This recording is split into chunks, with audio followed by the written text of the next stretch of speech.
I only had a short time in Venice when I was in Italy for the first time, and I have to admit it was a bit rushed. But again, the city is so unique and so much different from the rest of the European cities. In this first episode of the two-part series, I'm going to share my experience from my time there.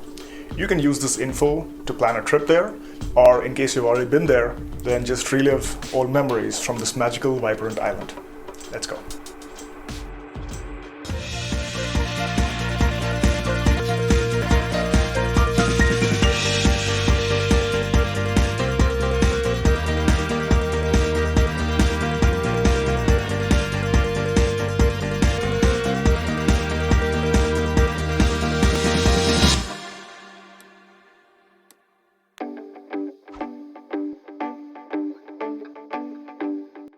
Venice, also called Venezia in Italian, is a city in Veneto, a region in northeast Italy. It's part of the EU and the local currency is euro. The city is virtually the same it was 600 years ago, which adds to the fascinating character. However, it's a general consensus amongst locals that Venice has decayed over time since it's a heavily touristic city. Pre-COVID, the city averaged 20 million tourists every year. You can reach Venice from all major cities in Italy as well as from all the neighboring European countries. I was doing a much more elaborate Euro trip, so I arrived Venice by train from Vienna. For most of my journeys, I was using the EURail pass when I was traveling in train. In case you don't know what a EURail pass is, I've made a video about it already. You can check the card on screen. Depending on your style of travel, the EURail pass may help you save a lot of money. Anyway, irrespective of the way you enter Venice, be it on train, by bus, or a ferry, the last part of your journey will be on foot. Be it from a train station, or a water taxi station, or even a private parking garage. Once you're here, the best way to explore Venice is on foot. Getting lost, wandering through the narrow lanes, walking along the winding canals, and popping into all the beautiful architecture that's consistent throughout the city. Believe me, you'll be amazed.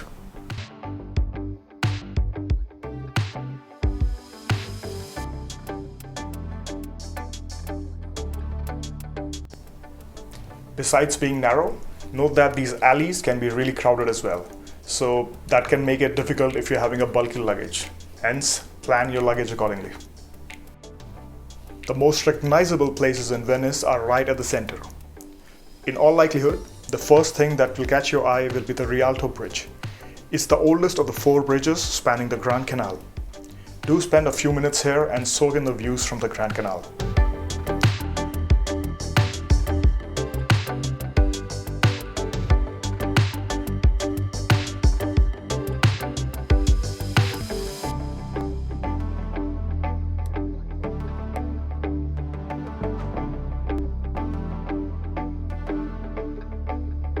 A 2-minute walk from the bridge will bring you to the St. Mark's Square. It is the most famous piazza in Venice. This square really is the perfect place to start your tour of Venice and tick off some of the most important places. One of the most renowned and famous buildings in Venice is the St. Mark's Basilica. It is a sublime piece of architecture and remains one of the most important religious buildings in northern Italy today. This is located in Piazza San Marco. Piazza means square, and this one is huge and often very crowded. The square is actually a common meeting point for the locals, and in general, this place is also regarded as the social, cultural, and political center of Venice. This is also the place where you do not eat a pizza, unless of course you are fine paying touristic prices, which are 4 to 5 times more than the usual prices. Once you drift away from the touristic spots and venture into the ancient and confusing maze of alleys and canals, Venice's true beauty will become even more apparent. However, if you have only limited time in the city, then it's best to carry a map instead of wandering aimlessly. On few occasions, I ended up in alleys which I had already explored. It's not necessarily a bad thing, but I would have definitely liked to cover more of the unexplored area. There are also so many free walking tours which are available throughout the city. Just pick one from TripAdvisor with the best ratings and I think you'll be fine. Personally, I skipped this because time was a factor for me, and also I just felt that maybe walking in big groups on these narrow lanes could be a challenge. Don't get me wrong, I mean, Venice is the world's only pedestrian city and it's easily walkable. And the absence of cars makes this a particularly pleasant experience. However, walking and standing all day in the sun to cover more ground can be quite exhausting. So I would say pace yourself accordingly, take breaks in the shade as necessary, and of course enjoy the views.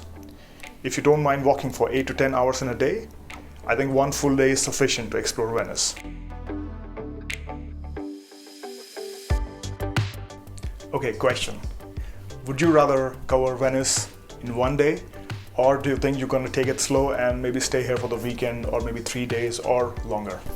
Let me know in the comments.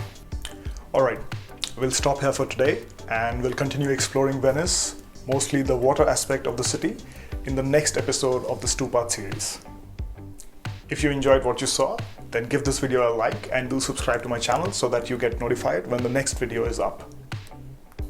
Thanks for watching. Keep exploring. This is Rahul. I'm gonna see you in the next one.